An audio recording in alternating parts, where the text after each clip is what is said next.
नमस्ते। चलिए आज समझते हैं संस्कृत के शब्द रूप को, वो भी एक स्मार्ट तरीके से, खासतौर पर बोर्ड एग्जाम्स के लिए। संस्कृत और उसके इतने सारे शब्द रूप, क्या इनको याद करना एक बहुत बड़ी चुनौती लगती है?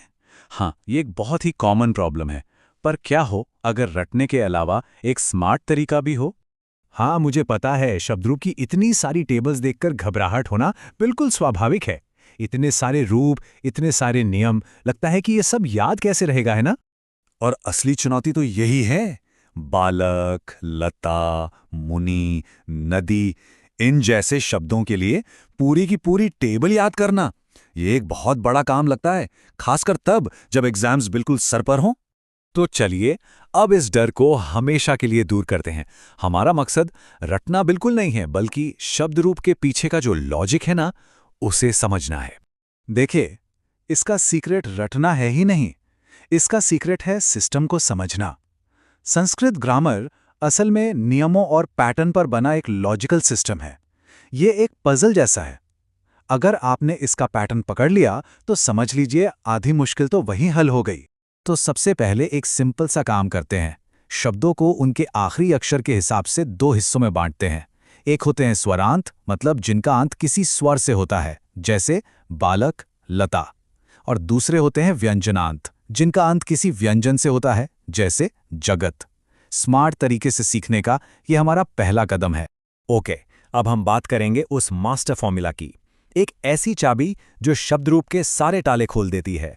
ये हमें सिंपल क्लासिफिकेशन से बहुत आगे ले जाएगी। और ये मास्टर फॉर्मूला है सुप प्रत्यय। ये कोई मुश्किल चीज नहीं है।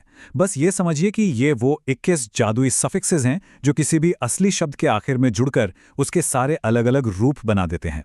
और ये रही वो मास्टर की, वो 21 सुप प्रत्यय। यही वो सफिक्सेस हैं जो मूल शब्दों के साथ जुड़कर वो सारे रूप बनाते हैं जिन्हें याद करने में इतनी मेहनत लगती है। तो अब काम इन्हें रटना नहीं है, बल्कि ये देखना है कि ये लगते कैसे हैं, इनका पैटर्न क्या है। ठीक है, थ्योरी बहुत हुई। चलिए अब देखते हैं कि ये फॉर्मूला असल में काम कैसे करता है।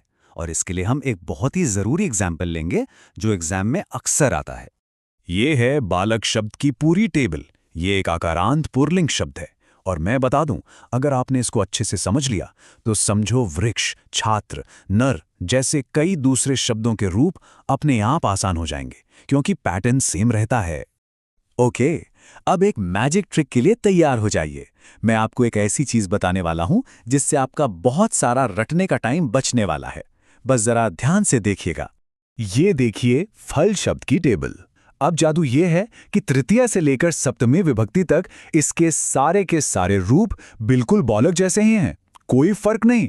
इसका मतलब क्या हुआ? आपको सिर्फ पहली 2 लाइनें याद करनी है, बाकी सब कुछ तो पहले जैसा ही है।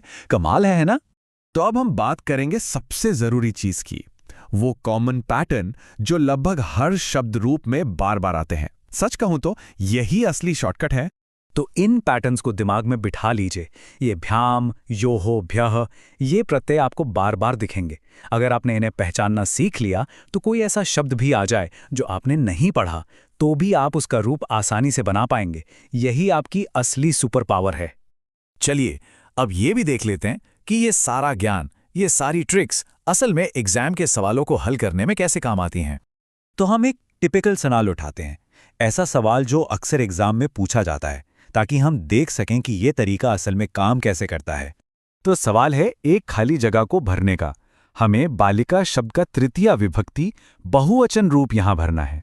चलिए सोचते हैं कैसे करेंगे। तो देखिए, इसका एक सिंपल 4 स्टेप प्रोसेस है, बिना कोई तुक्का लगाए। स्टेप 1, शब्द पहचानो। बालिका एक आकारांत स्त्रीलिंग शब्द है। स्टेप 2, टारगेट फिक्स करो। हमें चाहिए तृतीया विभक्ति बहुवचन।